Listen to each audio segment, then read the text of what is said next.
there, friends! Rebecca here, the Dragon Librarian from Farmington Community Library, and Zephyr and I are here today to talk to you about a book that we are both super hyped about. It's a book that we've been really looking forward to for quite a while now for a variety of reasons, and I am just overjoyed to be able to share it with you today. So it is officially June now, right? We are in the very first week of June. There's a lot of stuff going on, right? You've got the weather starting to warm up. Summer is just around the horizon, right? It's coming. If you have kids or you know kids that are in school, they're going to be getting out of school pretty soon. Very importantly, the library's summer reading program has started. So if you are a member of the library, please sign up for that. That is going to be a super fun program this year. But also one of the best things about June is that it is Pride Month. So that means this is a fantastic time to honor and think about and love even harder everyone in the LGBTQ community. And a great way I really like to do that is to read books this month that are featuring queer characters, that are written by queer authors, and I have a book today that I think you are going to really, really enjoy for a number of reasons. So the book I want to talk to you about is We Burned So Bright by T.J. Klune. Yes, T.J. Klune, who I just love with every fiber of my being. He is one of my top 5 favorite authors, contemporary authors of all time. I just adore this man. I devour everything he comes out with. So I was so hyped to read this book.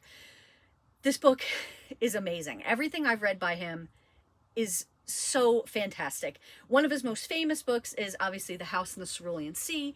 Very, very popular. It came out during COVID and was just like a breath of fresh air, a big warm hug right when the world needed it. This book is his newest book that came out, and it is absolutely incredible. So I was hyped to read this anyway, right? Like I said, I read all his books, but I thought that the subject matter of this was very, very interesting, and I wanted to see how this author would handle it. Because if you have read his books before, you know that he takes situations that can be very fraught with emotion, and he just lends them a sense of such beauty and whimsy that makes you feel like, you know, even if I'm going through something like this or something similar, or even if I'm not, but I can relate to this in some way, I feel like everything is going to be okay. And that is how I feel every time I read one of his books. Like, they're just such a comfort. So the first thing I want to say about this book is that it is very, very short. Now, when it first came out, I almost cried when I saw how short this was, right? Because I'm like, I'm going to read this in like 2 hours, if that. It is literally less than 200 pages. And I just didn't want to go through it that fast. I know myself. I know I can never slow down, even though I try to with reading. So I'm like, oh, I'm going to read this. I'm going to blow through it. And it's going to be so, like, I'm going to just be heartbroken. So I want to say, now that I have read it, this book is the perfect length because of the story that he's telling with this book, because of the subject matter, because of what happens in this book. It is perfect at this length. If it was any longer, I think I might have died. And I'll get to why momentarily. So this book is basically about the end of the world. Yes, you heard that right. So this book is set, you know, in today's time. However, there has been a discovery, a scientific discovery, that there is a black hole that is moving towards our system, our solar system. And in not very long, it's going to consume, it's going to suck everything in. It's going to suck the sun in. It's going to suck all the planets in the solar system. It's going to suck Earth in. Everybody on Earth, all life, everything is going to die.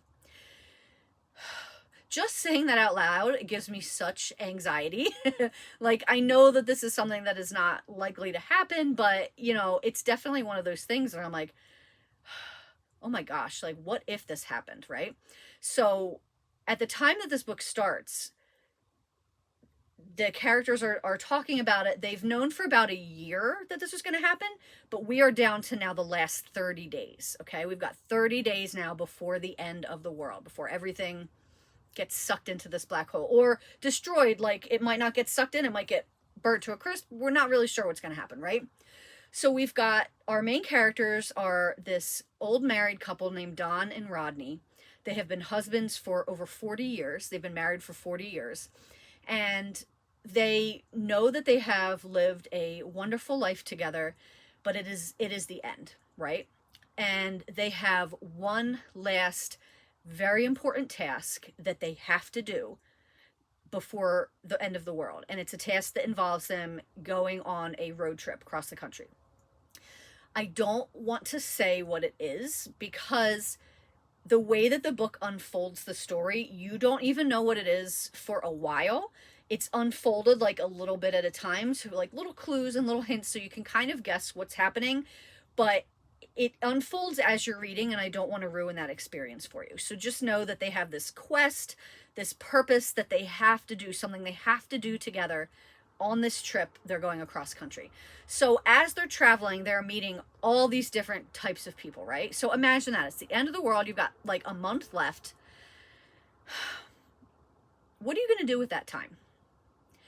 And I really want you to think about that, because that is really the main thing about this book that it makes you really consider. Like, okay, I have 30 days left. What am I going to prioritize? What is the most important thing to me?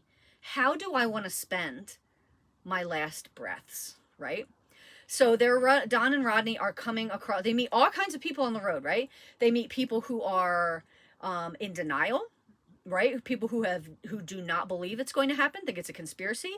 They run across people who have embraced it, but in a terrifying manner, right? Letting their inner darkness out, letting loose violence and mayhem. And they meet beautiful people. They meet people who have made peace with it. They have bonfires and meals together with people. They meet and talk to all different kinds of people on this journey. And it's really such a kaleidoscope of like different people and opinions and thoughts and feelings that you would expect people to be going through, you know, at the end of the world. So this book is, as you can imagine, it will tear your heart into a million pieces. But at the same time, TJ Klune very deftly puts your heart back together again, skillfully, gently glues it all back together, and you are left with this sense of beauty and hope. Even though this is not a spoiler, like this is not like a book that suddenly crisis averted and everything is okay, the world doesn't end. No, the world ends. The world ends in this book. It is just all about how the characters deal with that. And on a bigger level, it really forces you to think, how would I deal with that? Like, what would I do if I knew that the world was ending in not very long amount of time? Like, what would I do with my time that I have left? What a question, right? What a question. And you can take it really even just like not as grandiose as this, right? Like, okay, say the world isn't ending, but say your world is ending. What if you have a family member that, you know, has a debilitating illness that is dying from it?